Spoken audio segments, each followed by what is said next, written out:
J'ai le plaisir d'accueillir Éric Schaffer, directeur de la chaîne graphique chez Clarins. Bonjour. Également Mathieu Gallou, directeur associé chez Comeback Graphique. Bonjour à tous les deux. Bonjour. Bonjour. Aujourd'hui, nous allons parler de comment digitaliser la production des assets graphiques, assets packaging et édition, pardon. Pour commencer, avant que vous puissiez vous présenter également, je vais laisser la main à Éric qui va nous présenter un petit peu la situation, en tout cas quels étaient les besoins chez Clarins avant de faire appel justement à Comeback Graphique. Merci.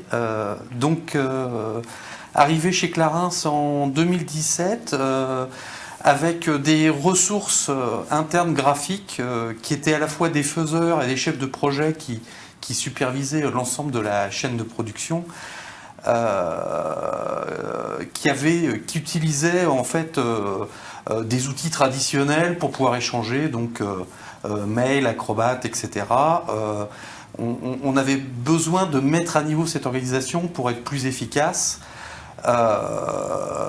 De pouvoir trouver une solution où à la fois on pourrait automatiser un certain nombre de processus, sécuriser un petit peu le cycle de vie de nos productions et donner de la visibilité à l'ensemble des partenaires sur ou intervenants sur la chaîne graphique. Donc voilà, nous sommes mis en quête d'une solution et là, nous avons fait appel à Comeback. Donc comment effectivement Comeback a su répondre à cette problématique, ces besoins et quelle est justement la solution aujourd'hui, si tu pouvais nous détailler la solution que tu as mis en place pour eux aujourd'hui, Mathieu. Effectivement, quand nous avons été sollicités par Éric, on avait, même si pour le coup Clarins est un client de longue date chez Comeback, là c'était un tout nouveau sujet puisque Éric voulait réellement changer tout son environnement de travail.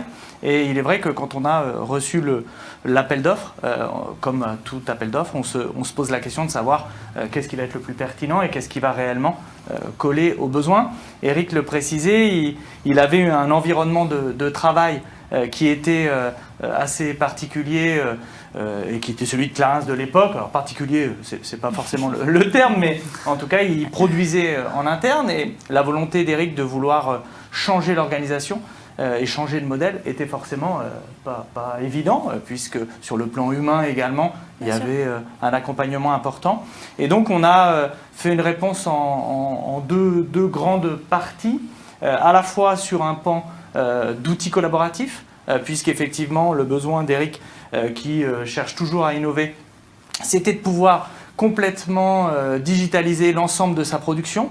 Donc depuis l'émission du brief du pack, pour la production du pack, mais également de pouvoir avoir différents intervenants dans cette production, une forme de contributeur où chacun va venir mettre sa pierre à l'édifice pour construire le brief, et puis ensuite de pouvoir chacun annoter dans l'outil les assets sur un environnement international, puisque Clarins est dans le monde entier. Et donc de pouvoir aussi avoir des contributeurs des différents pays qui vont venir annoter les assets jusque la livraison de l'asset final pour la production. Donc ça c'était le premier grand pan.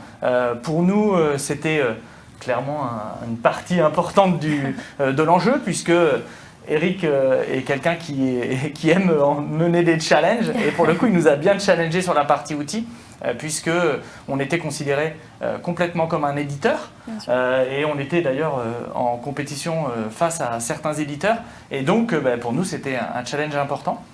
Et puis la deuxième partie, on parlait tout à l'heure du fait d'être en proximité, d'avoir un pan de transformation extrêmement important, et donc on a fait le choix de proposer à Éric d'intégrer des collaborateurs sur site auprès de ses équipes pour vraiment être encore plus qu'un partenaire, être finalement complètement lié à Éric. Et donc nos équipes sont directement sur site. On a, au travers d'Éric, déployé un studio global, à la fois pour la production des packs et également sur la partie édition, directement sur site. Ok, très clair. Des résultats aujourd'hui par rapport à cette justement collaboration que vous avez su mettre en place entre vous? Les premiers résultats à ce stade? Oui, alors on a quoi? On a 1 an et demi de recul, hein, donc les choses se sont mises en place. Bon, il a fallu, effectivement, quand on met en place une solution comme ça, ce qui est très important, et là où Comeback a été clé, c'est qu'on a pu façonner l'outil un petit peu à nos processus. Et à la fois, on a pu aussi dépoussiérer nos processus pour essayer de les simplifier et les uniformiser, puisqu'on avait, dans le principe de l'automatisation d'un certain nombre de tâches, l'idée, c'est de se dire, si on doit éditer une brochure ou un pack, un étui ou un coffret de Noël, finalement, il y a des étapes clés qui sont les mêmes. Donc, on a essayé un peu de nettoyer l'ensemble de ces processus. On a fait également un gros travail sur l'expérience utilisateur, hein, l'UX, pour se dire, à un moment donné, c'est vrai qu'on partait d'une plateforme de production qui était interne chez Comeback. Et là, tout d'un coup, c'était des utilisateurs qui étaient clients qui devaient s'en servir. Donc, on a pu ajuster un certain nombre de menus. On a essayé de réduire le nombre de clics pour accéder à un certain nombre d'éléments. Donc, ça, c'est plutôt bien. Je pense que la route est encore longue, puisque ce genre de principe et de collaboration, eh ben, ça ne doit jamais s'arrêter, en fait. C'est-à-dire qu'on doit toujours être en mouvement et dans l'innovation. Et là-dessus, je dois avouer que Comeback répond présent. Il y a une super équipe sur la partie dev. Et du coup, voilà, donc l'outil est vivant. Effectivement, on a des résultats, c'est-à-dire qu'aujourd'hui, l'ensemble de notre production est capté au sein de l'outil. Donc on peut suivre, traquer l'ensemble de nos productions, de nos artworks, hein, de nos documents d'impression, un, par projet, par famille de documents. Et on ouvre au fur et à mesure la plateforme à l'ensemble de nos parties prenantes. Donc les gens qui valident, les gens qui ont juste besoin de savoir où on en est, puisque la plateforme va pouvoir vous dire à l'instant T où en est le document. Est-ce qu'il est en brief? Est-ce qu'il est en cours de réalisation? Est-ce qu'il est en validation? Est-ce qu'il est parti pour impression, etc. Donc ça, c'est vraiment, je pense que c'est très appréciable. Voilà, vraiment, ça libère les gens qui, avant, étaient obligés de passer des coups de fil, tenir des tableaux Excel pour pouvoir traquer les éléments, etc. Donc voilà, finalement, on est en train de se débarrasser de toutes ces actions inutiles. Et en fait, c'est la plateforme qui gère. Dernière chose, si je Avec peux, plaisir. c'est de se dire, donc on capte tout dans la plateforme. Ce qui est aussi extrêmement intéressant pour un manager comme moi, c'est de pouvoir en tirer des statistiques. Pour voir un petit peu de quoi est fait mon business. Hein. Combien est-ce que j'ai dit de doc par an, quel est le lead time moyen de réalisation, combien j'ai généré d'allers-retours sur telle et telle étape, pour pouvoir moi ajuster mon organisation, ajuster mes budgets aussi. Et voilà, c'est un travail qui est très intéressant. Donc quand on a une plateforme comme ça, l'idée c'est de mettre des compteurs sur des étapes clés qu'on définit ensemble. Et puis après, c'est l'outil qui va fournir ces stats. Et ça, c'est un super truc pour les managers, je trouve. Merci Eric. Peut-être Mathieu, si tu souhaites rajouter quelque chose. Oui, je dirais que Eric a bien expliqué à la fois la stratégie qu'on met en œuvre au quotidien pour accompagner nos clients dans ces développements ad hoc. Je pense que c'est d'ailleurs... Le sur-mesure aussi qui est très important. Ouais, exactement, le sur-mesure. Le socle de l'outil est quelque part standard, mais en fait, on sait vraiment grandir avec nos clients. Et ça, c'est vraiment une force de notre stratégie. On aime dire que la plateforme, elle est collaborative, mais aussi notre écosystème est collaboratif, puisque l'idée, c'est de construire une plateforme où tous nos clients aujourd'hui participent et sponsorisent des développements qui profitent à l'ensemble de l'écosystème. Et Eric, à certains moments, voit des nouvelles fonctionnalités sur l'outil qui sont potentiellement, qui ont été financées par un autre client. Et à l'inverse, Eric nous a aussi fait beaucoup grandir sur la mise en œuvre de l'outil et donc il profite également à l'ensemble de notre écosystème. Et puis le deuxième pilier qui est celui des équipes et des hommes, je crois qu'aujourd'hui c'est clairement le facteur clé de la réussite.